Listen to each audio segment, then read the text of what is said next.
बहुत सारे लोग ये सोचते हैं कि ग्रेजुएशन के दौरान हमें यूपीएससी या बाकी इसी तरीके के कॉम्पिटिटिव एग्जाम्स की तैयारी करनी चाहिए या फिर पहले ग्रेजुएशन कर लेनी चाहिए और उसके बाद फिर तैयारी शुरू करनी चाहिए ड्रॉप लेके, गैप लेके। लेकिन सबसे पहली बात, यूपीएससी ने या और भी जो इस तरीके के रिक्रूटमेंट एग्जाम्स हैं गवर्नमेंट के लिए, उनका एलिजिबिलिटी क्राइटेरिया क्या है कि वहाँ पे ग्रेजुएशन खत्म होनी चाहिए, उसके तुरंत बाद आप एग्जाम दे सकते हैं। यानी कि गवर्नमेंट भी चाहती है, the government wants you to prepare for UPSC और all these recruitment exams along with your graduation, during your graduation. Because number one, जब हम स्कूल में होते हैं तो स्कूल के अंदर हम अच्छा भला बहुत बढ़िया से डिसिप्लिन से पढ़ रहे होते हैं, पढ़ने की आदत होती है। लेकिन फिर अचानक से कॉलेज जाते हैं और ज़्यादातर कॉलेजों में बच्चे की पढ़ाई का स्तर बहुत अच्छा ना होकर बल्कि और मस्ती और इन सब तरफ उसका ध्यान चला जाता है और उसका जो मोमेंटम होता है पढ़ाई की तरफ वो कम हो जाता है। मस्ती करनी चाहिए लेकिन पढ़ाई भी उतनी ही करनी चाहिए। तो वो जो मोमेंटम जो एक बार 3 साल के लिए बिगड़ा, उसके बाद जब वो ग्रेजुएशन के बाद सोचता है अब करियर में क्या करूं और तब प्रिपरेशन चालू करता है तो उसे पिकअप करने में ही काफ़ी समय लग जाता है। क्या इससे अच्छा ये नहीं है कि वो जो हमारा यंग एज का, यूथ का गोल्डन समय है, उसको हम ग्रेजुएशन के समय से ही यूटिलाइज करें। दूसरी बात, ग्रेजुएशन में हमारे पास बहुत समय होता है, तब अगर हम अपने किसी भी कॉम्पिटिटिव एग्जाम की तैयारी करते हैं, हम अपने समय का बहुत अच्छे से सदुपयोग कर सकते हैं।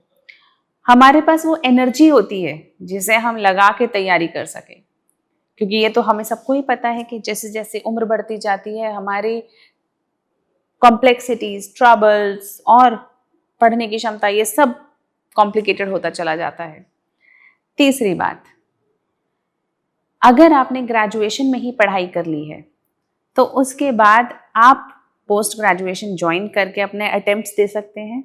यानी कि नो गैप ईयर्स, कोई गैप ईयर्स नहीं है। आपको कभी किसी को एक्सप्लेन नहीं करना कि आप उन 2 साल में, उस 1 साल में क्या कर रहे थे।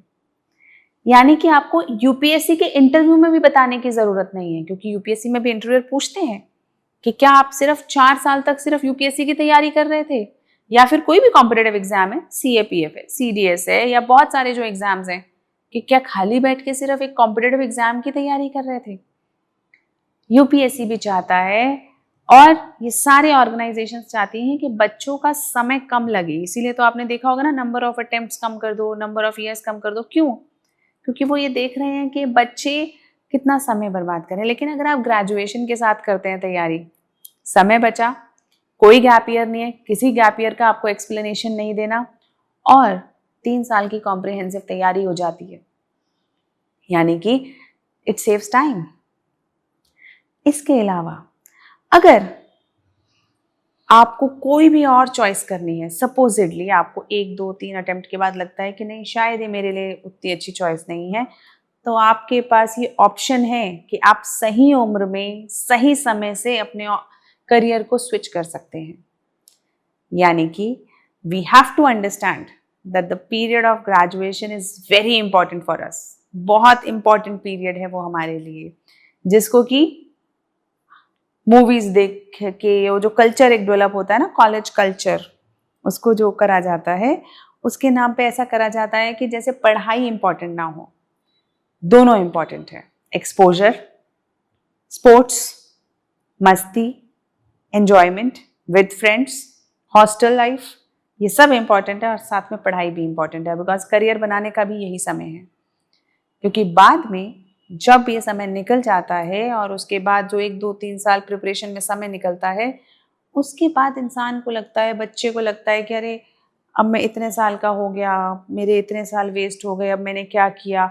उस वक्त वो जो प्रेशर आता है ना करियर एकदम से डेवलप करने का, करियर सेट करने का, उससे हमें कोशिश करनी चाहिए बचने की, क्योंकि ये स्ट्रेस हमें कई बार परेशान करता है। इसीलिए whatever preparation you are doing, whatever, that's no problem. But whatever preparation you are doing, start in your graduation, क्योंकि एलिजिबिलिटी वही है। ये हमें ध्यान रखना है। और जिन एग्जाम्स की एलिजिबिलिटी पोस्ट ग्रेजुएशन है, उन्हें भी अपने पोस्ट ग्रेजुएशन के साथ तैयारी करनी चाहिए। I am not just here talking about UPSC, I am talking about every exam.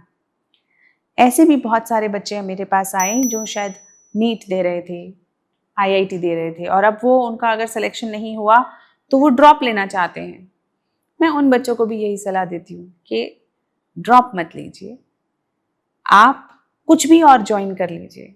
आप अपने लोकल कॉलेज से बीएससी ज्वाइन कर लीजिए, आप अपने ऑनलाइन किसी कॉलेज से बीए ज्वाइन कर लीजिए। आपको जो करना है, जो भी आपको डिग्री पसंद आती है, आप एक ज्वाइन कर लीजिए और साथ में प्रिपरेशन करते रहिए और अपना नीट का एग्जाम देते रहिए। उसमें 2 ही 3 चीजें होंगी। अगर आपका क्लियर हो गया, बहुत बढ़िया, 1 साल का जो आपने लिया है न्यू एजुकेशन पॉलिसी के हिसाब से आपको उतने का सर्टिफिकेशन मिल जाएगा, आपको डिप्लोमा मिल जाएगा, वो लीजिए और अपना नीट में ज्वाइन कर लीजिए, अपने कॉलेज को ज्वाइन कर लीजिए। और अगर नहीं भी सिलेक्शन हुआ तो एटलीस्ट आपके पास ये ऑप्शन है कि आप अपनी ग्रेजुएशन को सही समय से कंप्लीट कर लेंगे। We have to be wise in our decision making. So, for UPSC, if you want to prepare, just prepare during your graduation to save time without any explanation of gap years, और किसी को नहीं बताना चाहिए कि हम क्या कर रहे हैं। आपकी सक्सेस शोर मचानी चाहिए, आपको खुद बोलना पड़े वो क्या सक्सेस हुई। तो इसीलिए किसी को मत बताइए, जब आप सक्सेसफुल हो जाएंगे तो सबको पता चल जाएगा। So just prepare like that.